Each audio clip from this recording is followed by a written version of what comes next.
This video was recorded with the AverMedia Live Gamer Portable. Skip it up and that up! What's going on, ladies and gentlemen? This is Rich of ReviewTechUSA, and is this broad wearing a pair of her kids' underwear on her head? Yeah, she is, for Christ's sake.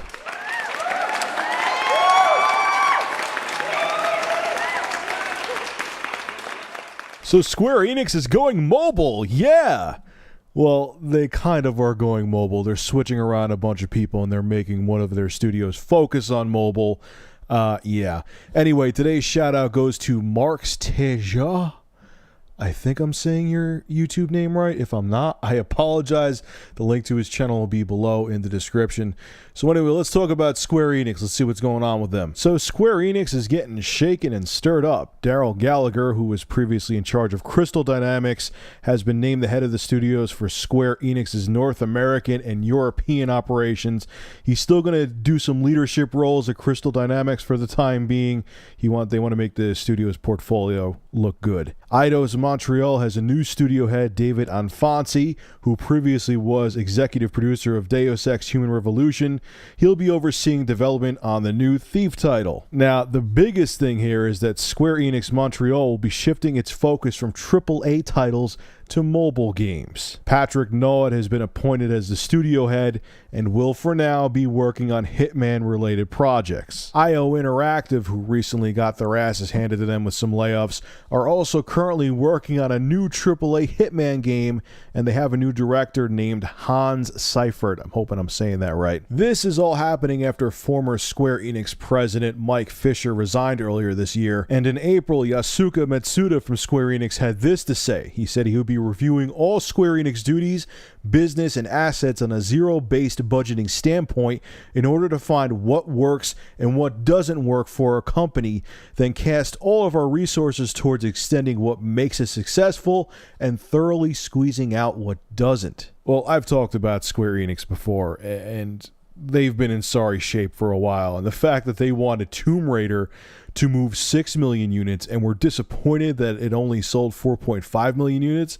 I use the word only sarcastically because selling 4.5 million units of a game in a month is pretty damn impressive. There's something wrong with their business model, and they're trying to figure out what it is. Maybe because they've made a bunch of crappy Final Fantasy games that no one cares about. But beyond the screw-ups they're making, let's talk about all these companies, because they're losing money making AAA games because they either try to rehash the same IP over and over again, or, they try to make a half-assed game with multiplayer and hope it sells 10 million units and it doesn't. To all those who are going to try to go jump over to mobile because they think it's going to be a quick buck, I'm going to make a prediction, this generation. And here's my prediction. We're going to see a bunch of companies fall on their ass financially because, like I just said, the bunch of these developers are trying to, just rehash the same project over and over again or the same product over and over again. They're going to go to, all of them are going to flood mobile, and they're still going to fall flat on their ass, and they're going to end up just imploding. We're going to see, because here's what they're all thinking. You can make a game that requires little to no production value.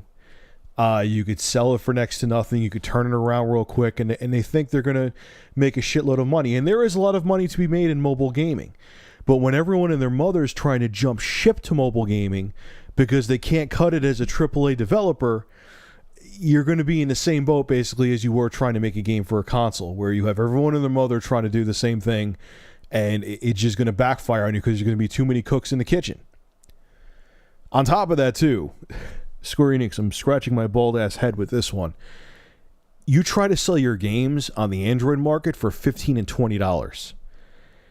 No offense, you have competition out there who is selling really good Android and iOS games for a couple bucks or even 99 cents. Do you really think that you're going to survive on the iOS and Android mobile platforms selling your games for as much as a 3DS title almost? Really? You really think that? Are you high? Just because the game has Final Fantasy in the title, you think people are going to buy it on their mobile phone or tablet for 20 bucks? Come on. Even like, okay, yeah, they're robust games, the Final Fantasy titles. I understand there's a lot of gameplay in there and you're getting a lot of bang for the buck, but maybe like $9.99 at the absolute most. Realistically, maybe like $6, but $15 and $20 because you're Square Enix and you think your name is going to make people buy your games? Oh man, you don't get it. And if you think that those are the prices you're going to ask and have some of your studios focus on mobile games and you think it's going to be successful when you're asking that kind of money, good luck to you. That's all I can say. Anyway, folks, make sure to rate, comment, favorite, and subscribe. And if you have an interesting news story you would like me to discuss, private message me with a link via YouTube. And if I use your news article, I will give you a shout out in the video and feature your YouTube channel in the description. Have a good one.